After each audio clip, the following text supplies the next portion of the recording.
जहाज भितर यात्री माने सुरक्षित भाव में बसी यात्रा करुथांती। जहाजर जड़े कर्मचारी दूरवीक्षण यंत्र रे समुद्र को निरीक्षण करुथांती। किंतु हठात समुद्र भितर एक दृश्य देखि कर्मचारी जनक आश्चर्य होइगले। से सही दृश्य को देखिबा परे बहुत व्यस्त होई पड़िले। से देखिबाकू पाइले जे एक सामुद्रिक झड़ दूररू जहाज आड़कू माड़ी आसुछि। कर्मचारी जनक ए दृश्य देखिबा परे जहाजर कैप्टेन को जाई ए विषय जणाइले। कैप्टेन विपद विषय जानी समस्त कर्मचारी को सतर्क रहिबाकू परामर्श देइथिले। विपद विषय जानी समस्त कर्मचारी माने भयभीत होई पड़िले। किछि समय रे सामुद्रिक झड़ जहाज आड़कू माड़ी आसिला। यात्री माने भाबिले जे यह आमर शेष यात्रा अटे। यात्री मानक मध्यरे एक वृद्ध व्यक्ति थिले जहांक नाम विश्वनाथ महापात्र। तांक घर बालेश्वरर नीलगिरी अंचलर जगन्नाथ महाप्रभुंकर जड़े बड़ भक्त। जुआड़े जाती जगन्नाथ बलभद्र और माँ सुभद्रा फटोचित्र नहीं थांती। सेदिन मध्य एक फटोचित्र को सांगरे नहीं जाइथिले। मृत्यु पाखे आसुथिबारु सबु यात्री कांदिबाकू लागिथिबा बेले विश्वनाथ बाबू किंतु जमारू व्यस्त हेउ नथिले कि कांदु नथिले।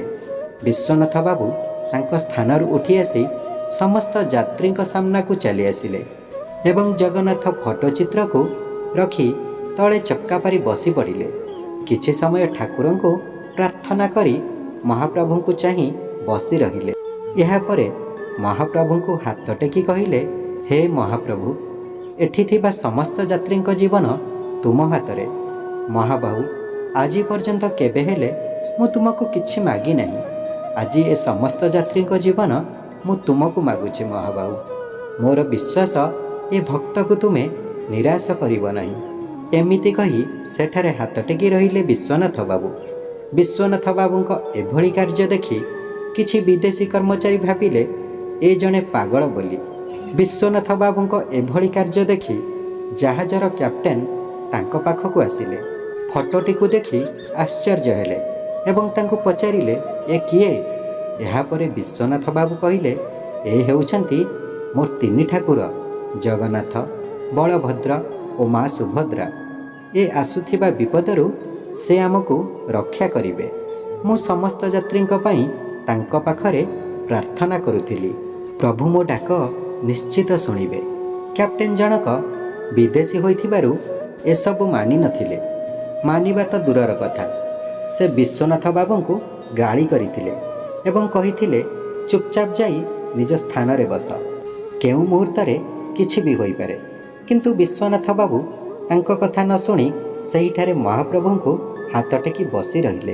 तांकर दृढ़ विश्वास थिला कि महाप्रभु तांको केबे भी निराश करिबेनी।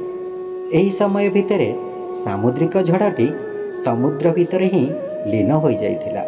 यह जानि सारिबा परे कैप्टेन जनक विश्वनाथ बाबूंको पाखकू धाई जाइथिले एवं तांको पाखरू फटोटी को नहीं छाती रे जाबुड़ी धरी कांदिबाकू लागिले।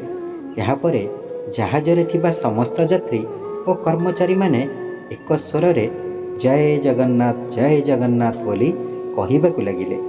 किछि समय अतिक्रम कला परे जहाजटी जाई सुरक्षित अवस्था बंदर निकटरे लागिथिला। समस्त यात्री और कर्मचारी निज जीवन फेरी पाइथिले।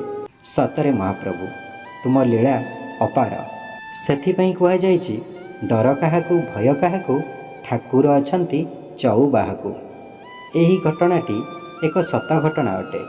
घटनाटी केमिति लागिला कमेंट माध्यम रे निश्चय जणाइबे एवं कमेंट रे जय जगन्नाथ निश्चय लिखिबे। जय जगन्नाथ।